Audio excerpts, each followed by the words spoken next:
What's up everyone and welcome back to Reload Reacts episode 71. My name is Trey and today we are going to look through r/MaliciousCompliance, the subreddit for those who are technically following all of their given directions, but not the spirit of what they actually mean. This first post is by Fig91. You can't give me $5. Nothing super special, but gave me a laugh today. My son's school for the 100th day of school asked for the kids to bring in 100 of the same coin. They're going to be donating the money to the local food pantry, so it is for a good cause and we are doing pretty good this month, so I decided to give him 100 quarters, $25 to donate. So on lunch, I head to my bank and go in. I'm directed to one of the windows and tell the nice lady I need to withdraw $25 in quarters. She says okay and goes to get my quarters. She comes back with 3 rolls of quarters. I can only do 20 or 30, they only come in rolls of 10. I point out that she has a tray of change and ask, can you take $5 from the loose change? No, they only come in rolls of 10. Do you want $20 or $30? Okay, I really need the $25, so I ask for the 30. She goes to process my request in the computer at another window and comes back with the 3 rolls of quarters. I then tell her, can I go ahead and make a deposit? Of course, how much were you wanting to deposit? $5 in quarters. The range of emotions that crossed her face as I broke open one of the rolls and began to count out my $5 in quarters was priceless.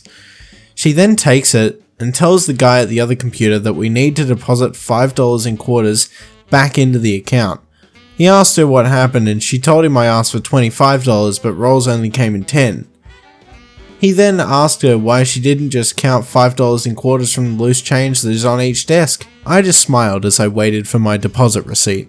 You could have used the spare change, but you were too lazy to, and so there you go.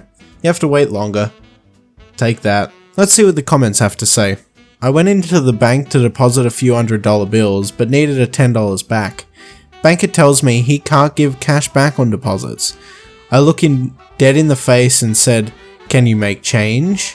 Light bulb finally turns on. Oh yeah, we can do that. My mum once did something similar. She was an accountant and my brothers and I knew nothing about finance, so we all had her co-signed on to all of our accounts when we were in high school and college so she could do her magic as necessary to make sure we had enough money to get by. So one day she goes up to a teller and says she wants to transfer some money from my checking account to my brother's checking account. Teller, sorry ma'am, but you can't do that. Sure I can, I'm co-signed on both accounts. Well, yes, but you can't transfer money from Bill's account to Ted's account. But my name is on both accounts. Well, yes, but you're not the primary on the accounts. Okay, fine. Can I withdraw some money from one of the accounts, please? Of course, since you're co-signed, you can do that. Great. Then I'd like to withdraw XXX money from Bill's account. Teller counts money. Okay, there you go. Thanks. Now I'd like to deposit this XXX money into Ted's account. Oh, that was dumb, wasn't it? Yeah, I kinda thought so. I'm having flashbacks of training tellers like this. It's why I left banking. The absolute worst was the one who was confused that the customer had to pay for the total amount and the fee for a cashier's check. She couldn't understand guaranteed fees to save her soul. Damn man, banks are the worst. This next post is by Doc Hank. Employers, careful what you ask for. I'm an emergency physician.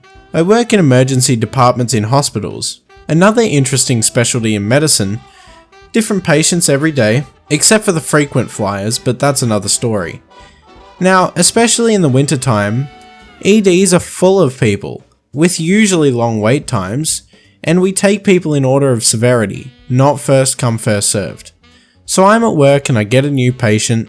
The chart says needs a work note. I go into the cubicle and see a patient that is obviously ill. After 40 years of experience, I can size patients up pretty well from across the room. This woman was ill, vitals were not good, fever of 102, the works. The monitor shows her heart is okay, pulse is a little high, blood pressure is a little low, high fever. Talking to her, she tells me she's got a cold. Now, I tend to appreciate it when patients just tell me the truth. She didn't claim to have COVID, pneumonia, anthrax, don't ask, or anything, but a cold. Which, being a virus, There's not a hell of a lot I can do for her. So I ask why she came in. Turns out she's been ill for 2 days, her fever is actually down with her taking Tylenol and drinking fluids, no kidding, and her employer wants a doctor's note for more paid time off. This woman waited in the emergency department waiting room for, checks the record, 5.5 hours to get a goddamn note for work. Not her fault though, it's her employer's. So I ask her how much time they will give her paid off. There's no limit, she said, I just need a doctor saying I need it. Got it. So she went home with a lovely note giving her 2 weeks off with pay, and instructions to return for additional time if she needs it to recover. I really hate employers that demand asinine notes like this. Fight the stupidity. Wow, I totally agree. And I'm glad that there are doctors and physicians out there that are not sticklers for the rules completely and are willing to do stuff like that, because it becomes more about what it represents than the thing itself. This next post is by Flossing Horse 741. I should cancel on my end? No problem. I booked accommodation 2 months in advance for St. Patrick's Day weekend in Dublin. It was a fairly ancient B&B, but for £115 it was a place to sleep and cheapest option for the busiest weekend of the year in Dublin. It was one double bed for me and a buddy to share. It was pay on arrival. 3 weeks before the stay, the accommodation manager messaged me on the app I booked the stay on, telling me there's a problem. I can no longer stay, and to cancel on my side immediately. No apology, let alone help offered by them. This was followed by multiple phone calls daily, along with text messages in a harassing nature, saying I need to cancel now so I can get my money back. Once again, it was pay on arrival. I didn't answer the calls or messages telling me to cancel. Something felt off, so I checked the listing for the night I was supposed to stay, and it just so happens the accommodation had been listed again for double the price. Likely, the manager realized St. Patrick's weekend was a cash grab. Maybe not immediately, but at the property manager's request I simply rang booking.com and told them I'd like to cancel my booking. The customer service rep asked why I was cancelling. I explained in detail all the above to her, and things took an unexpected turn for the property manager, that's for sure. Ultimately, the rep agreed the property was acting in an unfair manner, and the solution was that booking.com would find me accommodation within 1 kilometre. Originally, they tried to get me to stay way outside of the city, but I wasn't having it, of where I intended to stay. The original property would then be liable to cover any difference in cost. Here's the good part. Finding accommodation 3 weeks before St. Patrick's Day in Dublin is about as difficult as trying to light a fire with flint and steel in the rain. Near impossible. Everything within a 1 kilometre range was booked out except for a well-known 4-star hotel. The room alone cost £350 per night and had 2 double beds, much bigger room, and in a nicer location. The customer rep had to get it cleared by her team lead, so I just sat on hold doing chores for 25 minutes. Eventually they came back and said it was all signed off on, and they'll send me a special link. What a treat, I gladly accepted their compromise. This in turn meant that the property owner tried to force me to cancel on my end and was now indebted £235, and we got a massive upgrade for the same price we originally had. I had to pay the £350 up front and had to keep receipts and show proof of payment to our booking partner after the stay, but got my refund of £235 the following week. That's great! Wow. WBooking.com moment. It's nice to hear a good story every once in a while. This next post is by Armani Ma. Just send me the invoice. So I sent it 14 times. A client kept forgetting to pay, so they'd ask to resend the invoice every week. After the 5th time, I set a reminder to email it daily until they paid. They finally called yelling, "Why are you spamming me?" I said, "Just following your instructions." Update.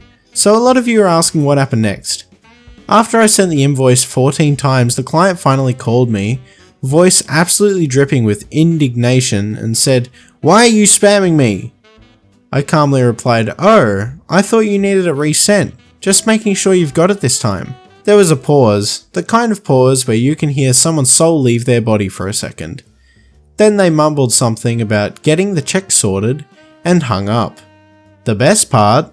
They paid that same day. All 14 invoices were marked as read in my email tracker within an hour.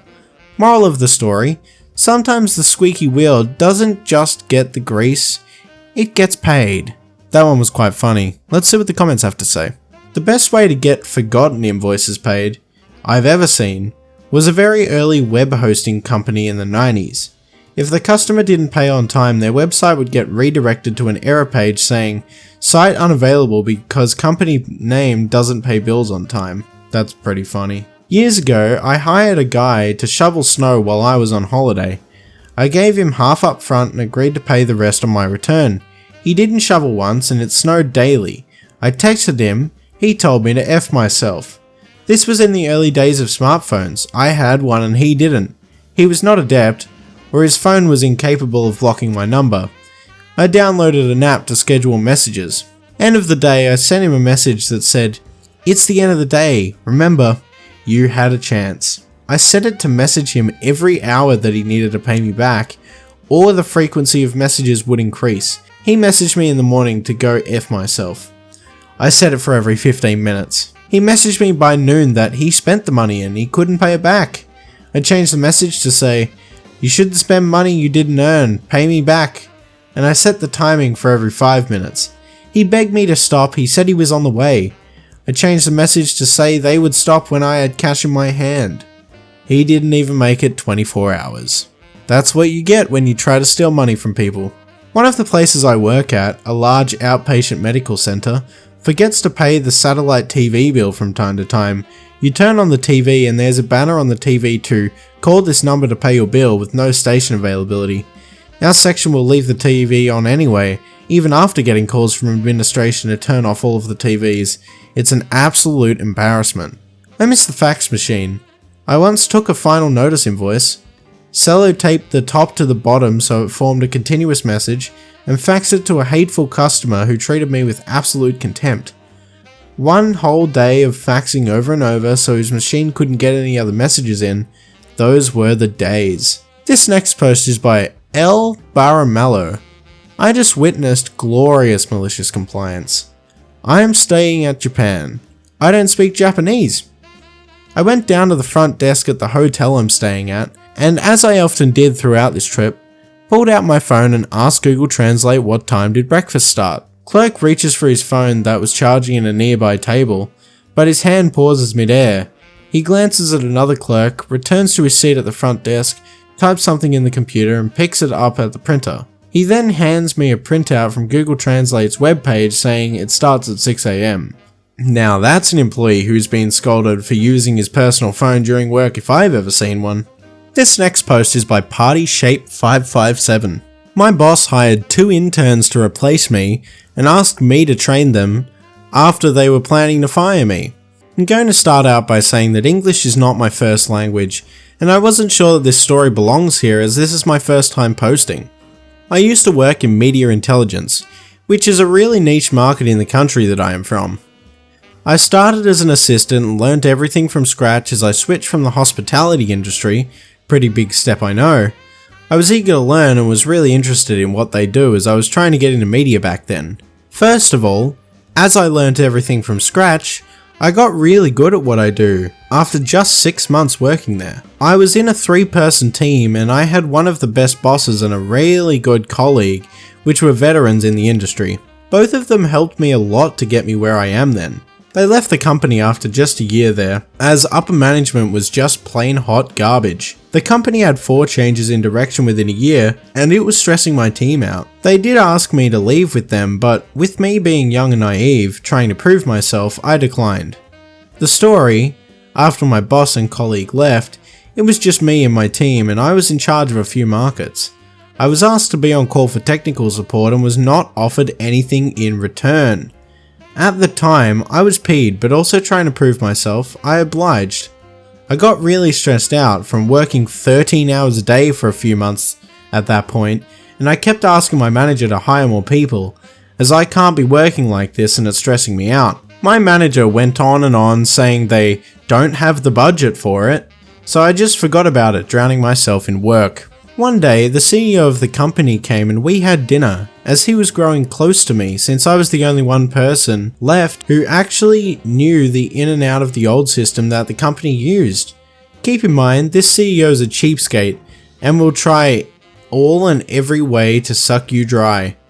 He asked me what I wanted to change in the company during dinner, so I started off with asking for 2 new hires for my team, where he gave the same answer as my manager.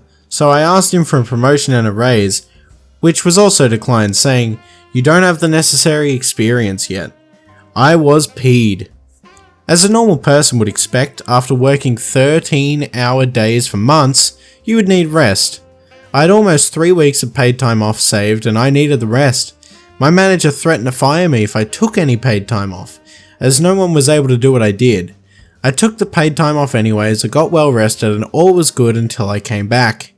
There were 2 new faces and I was pretty confused, so I asked my manager who they were and she told me they were my replacements. She told me my notice was 2 months and I had to train them before I leave.